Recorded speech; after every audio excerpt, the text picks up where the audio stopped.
గోవిందాయ నమః. నిన్న ఒక వీడియో పెట్టాను కదండి, ఆఫీస్ దగ్గర పిల్లలకి సిరంజితోటి పాలు పట్టే వీడియో. ఆ డెలివరీ అయిన తల్లి ఇదేనమాట.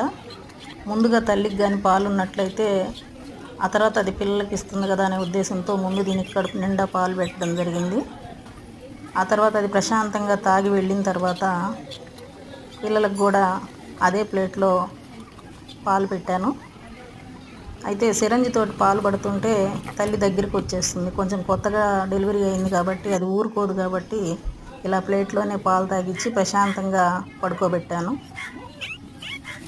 వీడియో కానీ నచ్చినట్లయితే లైక్ చేసి, షేర్ చేసి, సబ్స్క్రైబ్ చేసి మూగజీవుల కడుపు నింపడానికి చేసే ఈ ప్రయత్నంలో మీ వంతు సహకారం అందివ్వగలరు.